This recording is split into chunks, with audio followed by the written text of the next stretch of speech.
آپ سیکھنے میں دلچسپی رکھتے ہیں تو اب یقیناً تقریباً اس 6 لاکھ جی.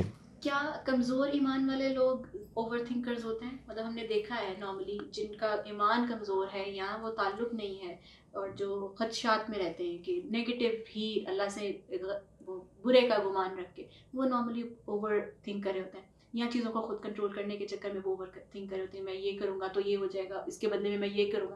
Like they want to plan things their way. تو کیا یہ کمزور ایمان کی علامت ہے کہ جب آپ اللہ پہ نہیں چھوڑ رہے کہ جو ہوگا دیکھا جائے گا یا جو ہوگا وہ بہتر اس کا سبب پیدا فرما دے گا، اور ہم اس کو خود سالو کرنے کے یا خود کنٹرول کرنے کے چکر میں اوور تھنک کر رہے ہوتے ہیں؟ کیا یہ اس کا کوئی تعلق؟ جی، میں نے اپنی گفتگو کے ابتدائی میں یہ بات عرض کی تھی کہ خدا گمان کے مطابق دیتا ہے. آپ کا، میں ہمیشہ لوگوں سے کہتا ہوں جب ہمیں علم ہے کہ خدا بہت اچھا ہے، اس سے زیادہ اچھا کوئی ہو نہیں سکتا، تو اچھے سے تو اچھا گمان ہونا چاہیے، اچھا خیال ہونا چاہیے. اور یقیناً جن کا ربط رب کائنات کے ساتھ مضبوط ہوتا ہے، آپ ان کے ساتھ جا کر بیٹھیں، وہ کبھی مایوسی کی بات نہیں کریں گے، وہ کبھی نا امیدی کی بات نہیں کریں گے. اور لا تحزن باقاعدہ خوبصورت ہے کہ ان کو حزن و ملال ان کے قریب تک نہیں جاتا. انہیں نہ حزن ہوتا ہے نہ ملال ہوتا ہے، انہیں نہ خوف ہوتا ہے. ہاں وہ متقی ہوتے ہیں، وہ والا خوف ہوتا ہے.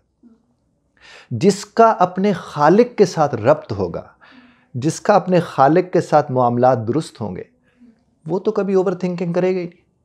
وہ تو کر ہی نہیں سکتا، وہ تو اس طرف جا ہی نہیں سکتا. بلکہ مجھے یاد ہے ماضی بعید کی میں بات آپ سے عرض کروں، پرانی بات ہے یہ. مجھے تو جب کبھی بھی پریشانی آیا کرتی تھی، میں یہ کہتا تھا کہ تم 2 نوافل کی مار نہیں ہو. یعنی میں اپنے رب کے حضور پیش ہوں گا، میں ان سے کہوں گا جناب یہ صورتحال ہے اور میں دیکھتا ہوں تیری کیا اوقات، تو میرا کچھ بگاڑ سکتی ہے یا نہیں بگاڑ سکتی. تو جو اس یقین اور عقیدے کے ساتھ رب کے حضور پیش ہوتے ہیں، ان کو نہ حزن ہوتا ہے نہ ملال ہوتا ہے. اور اسی لیے کہا جاتا ہے کہ جب عبادت ان کی جاتی ہے تو پھر ظاہر مدد بھی انہی سے مانگی جاتی ہے.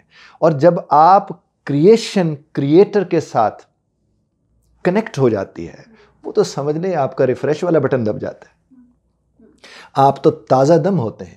پھر برا خیال آئے ہی کیوں؟ ارے جو اچھے سے جڑا رہے گا اسے برا خیال کیوں آئے گا؟ وہ کبھی بھی نہیں آئے گا.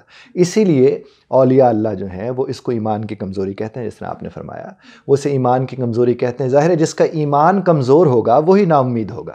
کیوں نا امیدی کو کفر کہا گیا ہے؟ کفر بھی اسی اعتبار سے کہا گیا ہے کہ اس وقت ایک لمحے کو نعوذ باللہ ثم نعوذ باللہ آپ کا یقین نہیں رہتا خدا کے ہونے پر، اسی لیے اسے کہا گیا. پھر تو اب ظاہر ہے تھکا دیتا ہے، وہ تو پھر سوچنے پہ جاؤ تو وہ حدیث قدسی بھی ہے کہ پھر وہ تھکا دیتا ہے، اور اس کا مطلب یہی ہے.